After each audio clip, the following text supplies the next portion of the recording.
Cube Radio. Salut, c'est Charles Dran avec l'équipe dans 5 minutes. On s'intéresse aux sciences, à l'histoire et à l'actualité. Aujourd'hui, on parle de la Russie et de l'Ukraine. C'est un sujet majeur de l'actualité internationale depuis la fin de l'année dernière. La Russie a massé plus de 100 000 soldats autour des frontières de l'Ukraine. Les relations entre Moscou et Kiev sont de plus en plus tendues au point qu'on craint que Vladimir Poutine ne décide carrément d'envahir l'Ukraine pour s'emparer d'une partie du pays, voire du pays tout entier, sous les yeux du monde occidental et notamment de l'OTAN, prête à soutenir l'Ukraine en cas d'attaque. Mais la question qu'on ne se pose pas souvent, c'est pourquoi ça arrive tout ça? Pourquoi Poutine menace d'envahir l'Ukraine? C'est quand même pas juste pour le plaisir d'agrandir son jardin. Et aussi, et surtout, est-ce qu'il va le faire? Voici Baptiste Zapirin. Les racines des tensions entre la Russie et l'Ukraine, il faut aller les chercher en 1991, au moment de l'effondrement de l'URSS. Le dirigeant soviétique de l'époque, Mikhail Gorbatchev, a accompagné l'indépendance des anciens pays satellites de l'URSS et en échange, il avait obtenu de la part de plusieurs dirigeants occidentaux que l'OTAN, l'alliance militaire de l'Ouest menée par les États-Unis, Gorbatchev avait reçu la promesse que l'OTAN n'irait jamais recruter des pays de l'Europe de l'Est, pour que la Russie conserve malgré tout son influence dans son ancien empire. Sauf que les promesses n'engagent que ceux qui y croient.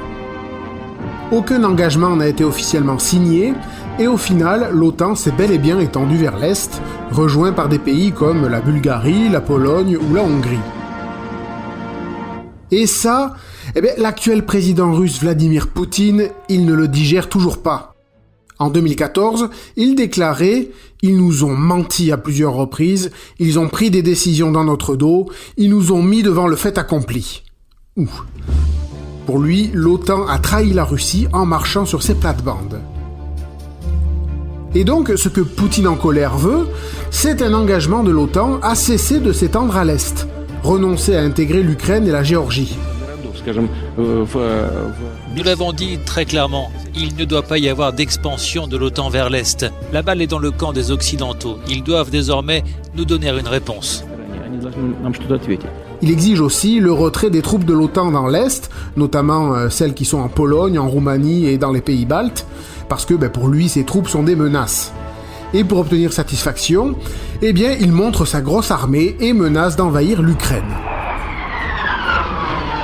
Bien sûr, il nie toute intention, c'est le principe du bluff.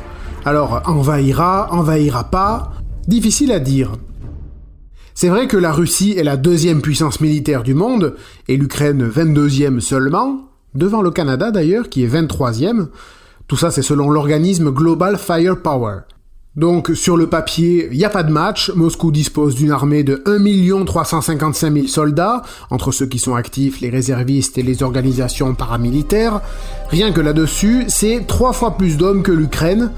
Ils ont aussi 5 fois plus de tanks et 15 fois plus d'avions et d'hélicoptères. C'est David contre Goliath. Mais, déjà, l'Ukraine a d'importants alliés dans ce face-à-face, dont les pays de l'OTAN, et une guerre de conquête, c'est très compliqué. Il ne s'agit pas juste d'avoir plus de troupes que l'autre. Pour chaque ville conquise, l'armée de Poutine devra laisser sur place de très importantes forces d'occupation pour éviter les rébellions, éviter de se faire reprendre la région. Et ça, ça occupe énormément de ressources qu'on ne peut pas allouer dans la conquête des territoires suivants. Donc, avoir une armée nettement supérieure, c'est indispensable, mais ça ne garantit rien. D'autant qu'évidemment, Poutine n'enverra pas toute son armée en Ukraine. On imagine mal laisser sans défense la mère patrie dans un contexte aussi tendu. Mais d'un autre côté, c'est vrai que Poutine a déjà envahi et annexé une région de l'Ukraine. C'était la Crimée en 2014. Sauf que en 2014, c'était un autre contexte.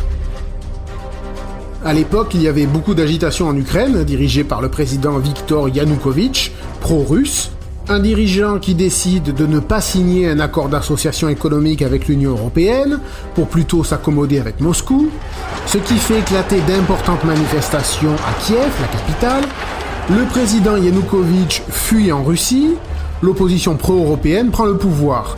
Et c'est au milieu de ce chaos que Poutine en profite, déjà pour parler d'un coup d'État de cette opposition, et qui en profite ensuite pour envoyer rapidement ses armées annexer la Crimée. Tout s'est passé très vite, et surtout dans une région où la population locale est largement russophone, donc déjà acquise à la cause de Poutine. L'opération, au final, était relativement tranquille pour la Russie. Mais depuis, eh bien justement, le monde surveille ce qui se passe là-bas, donc c'est très différent. L'OTAN est prêt à monter au créneau, et la population ukrainienne n'est globalement pas prête à accepter le bruit des bottes russes sur leurs terres. Pas sûr que Poutine soit prêt à s'embarquer là-dedans.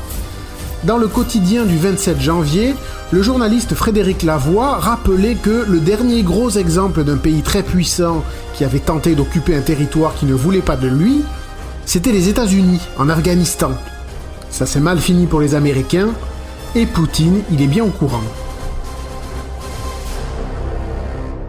Ah oui, Poutine est au courant, d'autant plus qu'avant les Américains, en Afghanistan, il y avait les Russes qui s'y sont enlisés. Bon, alors est-ce qu'au final, toutes ces manœuvres militaires autour de l'Ukraine ne sont que du bluff? Faut pas oublier que les guerres, les vraies, les concrètes, Poutine en a mené quelques-unes en Tchétchénie, en Géorgie, en Crimée aussi. Avec un passif comme ça, même quand il bluffe, Vladimir Poutine reste crédible. Merci Baptiste Zapirin, c'était en 5 minutes.